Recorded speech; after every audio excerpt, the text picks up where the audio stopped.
Hi everybody, it's Brooke, and today we're going to talk about speed reading. Some people don't like the word speed reading because it sounds like some sort of weird magical trick. Really, speed reading is just reading faster. It's not as if there's only one method to doing this. It's not as if you can do just one little thing and then suddenly pop, you read 100% faster. Reading faster actually involves you just being a little bit more careful about the way that you go about things. The first principle of reading faster is to be aware. When I started trying to learn to read faster, the first thing that I did is I started to pay attention to what I was doing. I started timing myself each time I would read a chapter in a book. So I would get out my book, let's say I'm reading Moby Dick, and if I had to read the first chapter for homework, what I would do is I would time myself maybe every 10 pages. I would set a goal for how fast am I going to read these 10 pages. I would set my stopwatch and I would start reading. And then if I get to the end of the 10 pages, I'm going to look up and say, oh, did I do it? Right? Because suddenly if you turn it into a little bit of a mini race, and you can do this even in shorter spurts if you want, or longer spurts if you want. But if I could turn it into a little mini race, I started to pay attention more to how fast I was reading, and I stopped having that problem, and maybe this is something that you've experienced before, especially if you're not somebody who loves to read, that problem of like totally drifting off into some netherworld while you're in the middle of a book, right? Like you're reading, la la la la la, and then it starts to get confusing and boring, and then you wake up like a page later and you go, what? Where am I? And how did we get to the library, right? You have no idea what happened for about a page and a half. And then you have to go back and then you start it again. And then somewhere in there, maybe you get a little bit farther and then it happens again, right? This was me perpetually in high school. But timing everything really helped me to get over that because suddenly it was like I was in a race. I'm going and I have a purpose and I'm moving more quickly. So as soon as you start to pay attention, if you can create some timing drills and things like that, you're going to be able to do a better job. Keep track of your reading speed, figure out what it is, time yourself, and begin this process of assessing where you're at so that you can then progress. The second thing that you want to do is you want to read with a purpose. And what I mean by that is when you sit down to read, you don't want to feel aimless. Let me give you a metaphor that might explain what reading with a purpose would be like. My dad told me when I was a kid about shopping, right? When I was a kid, I loved to shop. For me, shopping was like an extracurricular activity because it's fun and I'm just gonna see what strikes me, right? And you might end up buying a purse, you might not end up buying anything. You might try on some clothes, you might try on some perfumes. But for him, shopping was a task to get checked off the list. So the way that he shopped is that he would show up at the store, he would know what he wants, socks. He would go into the store, find the socks, right? Find the most adequate pair of socks as quickly as humanly possible, bring them to the register, check out, and get out of there without getting hurt. There's a lesson to be learned in this, and that is when you have a purpose and you know exactly what you're looking for, and your goal is to get it and then get out as soon as possible, you focus on it more, and you also are able to achieve it in less time. And reading is kind of a similar pursuit because a lot of people who read are lovers of reading. And when they love to read, they think, oh, reading is what I do on my Sunday afternoon. That was never me, by the way, when I was in high school, and I don't know if that applies to you or not, but I have great news for you if you don't like to read. What it means if you don't like to read is that actually you might be able to read faster, more easily, because turning reading into something that's task-oriented is going to be a lot easier for you. Every time you read anything, there's several things that you need to figure out. Number one, you've got to figure out the plot. Who's doing what to what, and how do I understand this? I have to know what every paragraph is about. So what I'm constantly doing as I try to read quickly is that I'm summarizing each paragraph. That's my method, and that's my goal as a reader. Number two, you want to figure out the author's tone, right? You want to figure out what's the point of view of this author, what's their take on this, what's their vibe. And I always think of that as a little bit like acting class, right? Like if you were an actor and you were reading this passage and you want to know what the tone is, it's the emotion that you would have as an actor as you read it. So that's also a little bit of what I do as I read, is I try to embody what the voice is of this person a little bit in my head, or I try to take on or assume that personality a little bit. But again, that's something that doesn't have to be verbal. It can be vibe.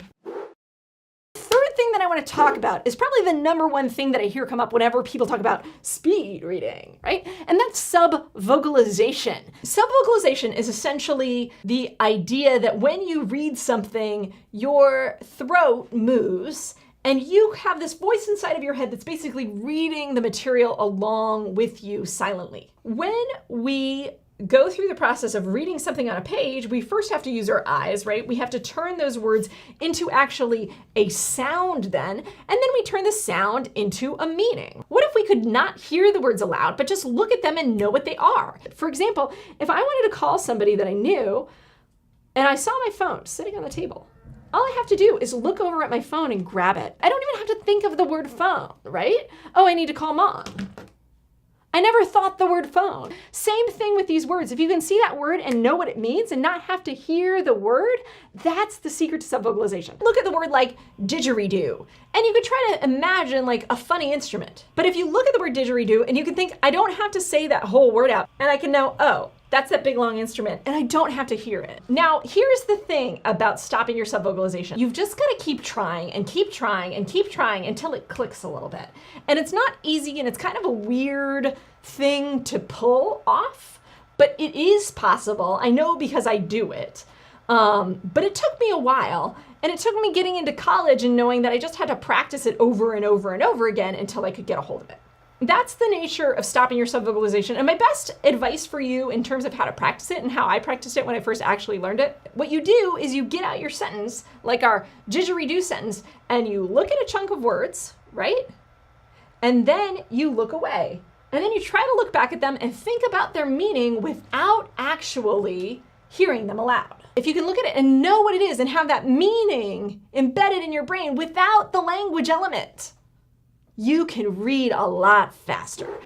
Reading in chunks has to do with the idea that our field of vision can usually hold more than one word in it at once. So one of the things that you can do to read faster is rather than physically move your eyes toward one word, then the next word, then the next word, what you can actually do is you can look at a couple words at a time, right? My eyes can see about this far out. That can fit a couple of words at a time. It doesn't have to be one word. It could be 5 words, maybe 2 words, 3 words, depending on their length. If you read in chunks, you can get a little bit more information in less time. So let's take a look at a sentence. We can practice together. So you can see this first little practice piece. We have the first one you see I've separated one tiny chunk at a time. That might be how you're chunking out your words right now. The didgeridoo, believed to be the world's first wind instrument, okay? So maybe that's how small your pieces are right now. So we're gonna take a look at the next one. So now I can look at the didgeridoo at once. Then I can look at believed to be, then I can look at the world's first, and then I can look at wind instrument. And I wanna point out something else too. If you notice how in these little chunks, I've also bolded some words. And what I would call those words are significant words. So one of the other things that I do when I speed read is I actually don't read all the words on the page. Now, when you're reading for class or for anything else, you never get a gold star for reading every word. You only get a gold star for knowing what it means. And I don't think you really need to know the word the or an in most cases when they're used in the English language, and they take up a huge number of the words in any given paragraph, anywhere, right? So if you just skip over those words, ignore them, and don't even read them, you're going to cut down your reading speed. So you can see I don't even read that, didgeridoo. Believed, be the world's first wind instrument. It kind of tells me a little bit about how these words are related. And I can even trim this down in terms of importance, right? And you see my third one, and I've created bigger chunks, and now I've bolded fewer words because I'm just paying attention to what's most important. Didgeridoo, believed, first wind instrument. I got the whole idea of that sentence with basically just really focusing on those bolded words. So my reading in chunks strategy is actually not just reading in chunks, but it's also when you read in those chunks, focus on the pieces that are most important. And then you can really understand the sentence without having to spend a ton of time, right? If you're trying to read faster, another thing that you can do is you can get physical. If you read the Wikipedia page on speed reading, they call this meta-guiding, which makes you sound very fancy. But all it actually is using something like, say, an index card, or even your fingers, or a finger, to go through the passage and push yourself to go faster, right? It's like a metronome. If you've ever played an instrument, right, and you use a metronome so that you play on the beat, it's the same thing with reading, but you move your hand across the page, right? Or you move your index card down the page at sort of a steady pace, and that pushes you to keep going. Just that one little piece of physical attentiveness can clue you in and help you read a little bit faster.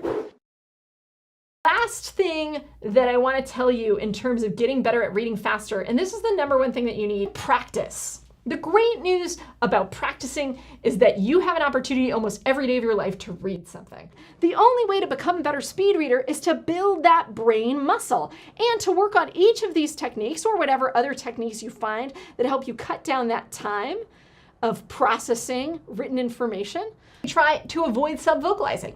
You can try to look at a few more words at once at a time. And then you can also try to ingest as you go just what's most important. And again, to have this mentality of I'm gonna get in, I'm gonna get out, and I'm not gonna get hurt. Some people have said that when you speed read, you only get 80% of the content in 20% of the time.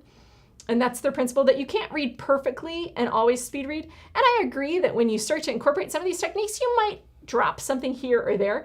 But on the whole, if you incorporate some of these ideas, what I think you can find is that you can build out your own sort of method of reading faster and effectively that's really efficient and also creates a good amount of comprehension. That's it. If you like this video, please give it a thumbs up, subscribe to our channel. We're gonna have lots more videos in this vein of helping you be a better learner. Like us on Facebook, follow me on Twitter, check out our blog that goes along with this post, and all the other cool stuff that we have there. And I will see you next time on Super Tutor TV.